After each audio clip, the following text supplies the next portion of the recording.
welcome to video 2, grade 8 yellow belt.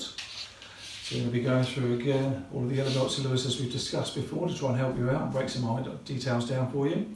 So starting at the top, the techniques introduced, positions and stances none, so it continues on from white belt, got nothing new to introduce there for you.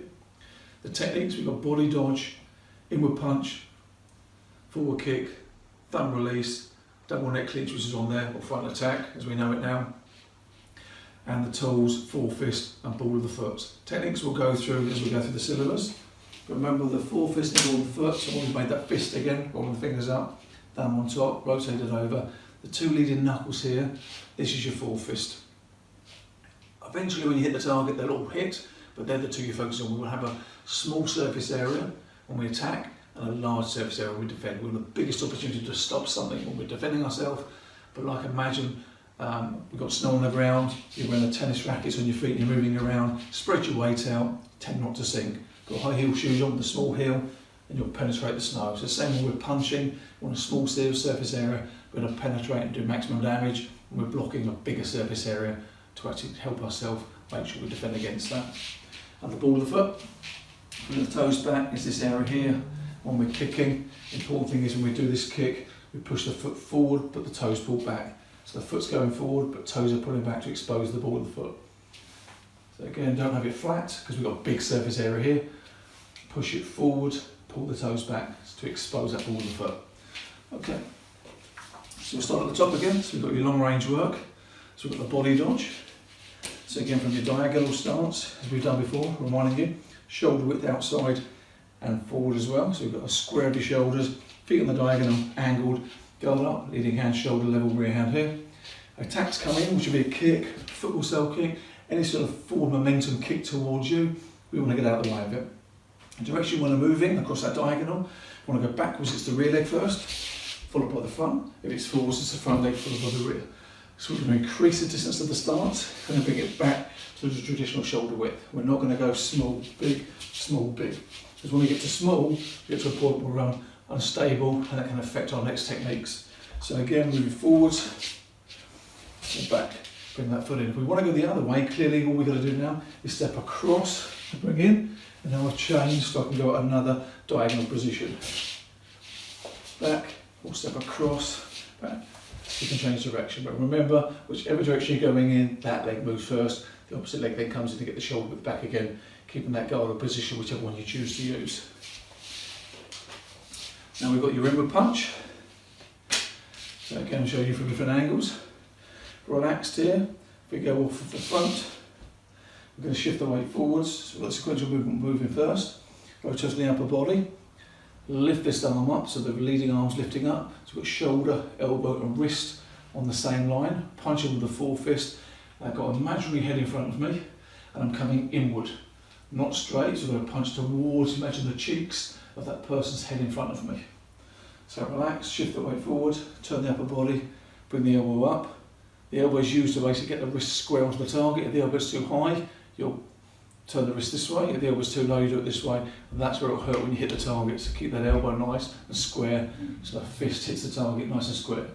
When we're punching, we want to have about a right angle here. When we hit the target, follow through, elbow doesn't look, it collapses and comes back.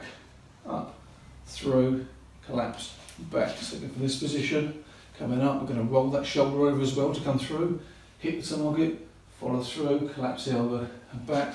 And from the front, turn, elbow up, turn the body in, so we've got a stretch across here, punch comes in, follow through, collapse and back. So remember those dynamics, shoulder, elbow, wrist, punching inwards, using that imagination, that variation of looking. If you've got a target there, great. If you haven't, you've got to use that visualisation. Little tip for the mitts, and I'm holding mitts here. Always punch my right hand to their right mitt, left hand to left mitt.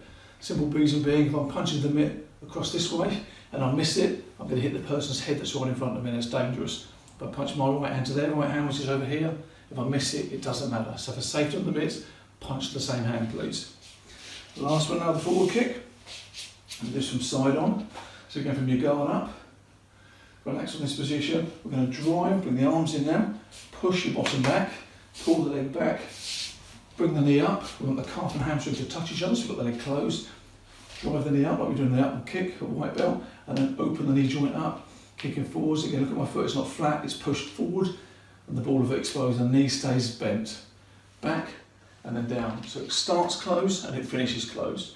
Push back, close, punch the knee up, so it's coming up to the belt or navel area, kick forward, back, and we're controlling it down. Now the difference is, if there's a target there, once I kick, I'll commit the weight forwards to deliver that in. So if you ever kick the shield and you find you're moving backwards, it's because you're kicking centrally. You need to allow the upper body to tilt in. So if anything, make sure the kick's a little bit too far away. So you've actually got to be in this position here when you're kicking. So by the time you hit the target, there's still room in the knee to push through without it locking, but your weight's committed in there as well. Don't leave it central. It's only central when we're practicing the technique, so you get the hang of it. So if you're nice and relaxed, push back, kick, swap over, kick, and off the rear, no different off the rear. Remember that golden wall also with this forward kick. The kick is in the centre, our feet are shoulder width. So I'm bringing it in, kicking, closing, leg goes back out again and down. If you just kick and put it down, you'll lose your shoulder width, you're going to fall over and lose your balance. So it's really important we remember the width of our stance, because the leg comes inside, kicks, back down to your shoulder width again. Really important, we don't forget that a lot. Back up to our guard or control, whichever one you choose. So that's your defence, your punch and your kick. Now we've got your close range work, so we've got the double neck clinch or front attack, and the thumb release when someone's grabbed your wrist. So again, don't offer the wrist, we'll do the grab first, have your hands down, someone's coming to grab you, could be this way or this way, it really doesn't matter. The strongest part of the hand is the fingers, so don't pull against the fingers, look for the weak one on these under chap, the thumb, and we're going to pull against the thumb and away. If it's this way, you can come round, pull against the thumb and exit. So take a few seconds, once they grabbed you, look where their thumb is, the thumb's here, pull it round and out. Don't underestimate it, use the whole body to deliver this movement to get it out, because if you start wiggling around and they get stuck to what's happening, you've lost your opportunities. You get one chance to get this right, so use everything in it, but look for the weak thing, which is the thumb.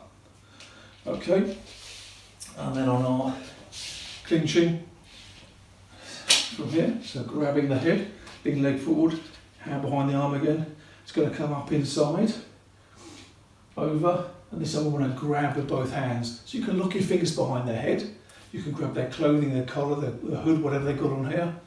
For this position here, putting them down, so we want the chin on top of the head which is down here, so they can't come up and smash you in the face. So you've got pressure going down, you've got pressure coming in with these arms, either side of the eye joints here, the temple. And we've got pressure coming in, we're pushing the head into your body here.